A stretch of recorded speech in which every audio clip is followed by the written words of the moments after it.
Pas de répit pour les Gilets jaunes. 3 jours après le lancement du mouvement national, ils étaient plusieurs centaines à se mobiliser de nouveau ce lundi.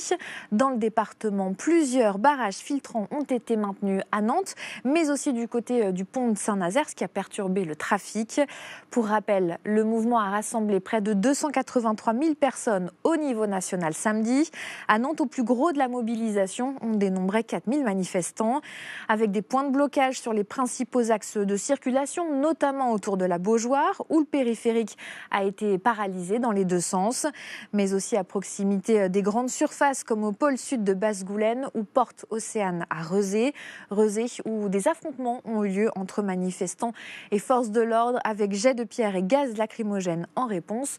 Le bilan fait à ce jour état de plusieurs blessés légers.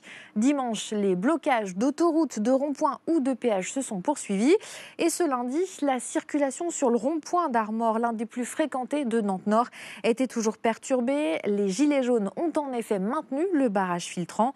Leur objectif, ne pas relâcher la pression sur le gouvernement. Émilie Plantard s'est rendue sur place, voyez son reportage.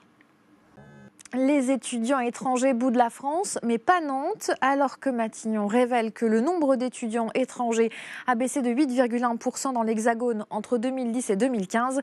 Dans la Cité des Ducs, c'est le contraire. À l'école centrale, par exemple, 1076 étudiants, soit 44% de l'effectif du campus, vient de l'étranger. Un chiffre en augmentation depuis plusieurs années. Il faut dire que des dispositifs sont mis en place pour les attirer. Adrien Godet a rencontré 2 étudiants. Un mot également de l'école Paul Fort de Saint-Brévin-les-Pins qui a totalement réouvert ce lundi. Les 300 élèves de l'école primaire ont pu retrouver leur salle de classe. Le bâtiment a été consolidé, les fenêtres réparées et surtout la cour a été entièrement déblayée. Pour rappel, l'établissement avait été fortement endommagé par la tornade qui avait touché le quartier de la Hautière il y a une semaine. Dans le reste de l'actualité, ce lundi marque le début de la semaine européenne de la réduction des déchets. L'occasion de mettre en avant les actions qui visent à réduire la taille de nos poubelles, mais aussi celles qui luttent contre le gaspillage. Ainsi, dans le quartier de la Bautière, un supermarché du réemploi a ouvert ses portes. Sa particularité, proposer uniquement des objets de seconde main. Voyez le reportage de Béa Baldi. Quand l'art contemporain quitte les galeries pour investir les entreprises, c'est l'initiative développée depuis le 9 novembre dernier dans l'espace de coworking de la cantine numérique sur l'île de Nantes. Un peu plus de 200 œuvres d'art, peintures, sculptures, photographies y sont exposées. Une sélection très éclectique que l'on doit à des artistes locaux et qui sera présentée lors d'une vente aux enchères demain à 18h30. Prix de départ 30 €.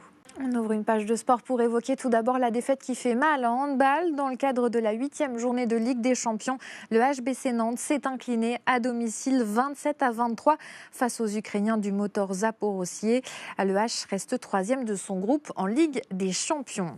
Et puis c'est une rencontre qu'attendait tout un quartier. Ce dimanche, le club de Bellevue affrontait l'USSA Vertou dans le cadre du 7e tour de la Coupe de France. Et vous allez le voir, le stade des Bernardières était plein à craquer. Résumé de la rencontre et ambiance sur place avec Cédric Manet.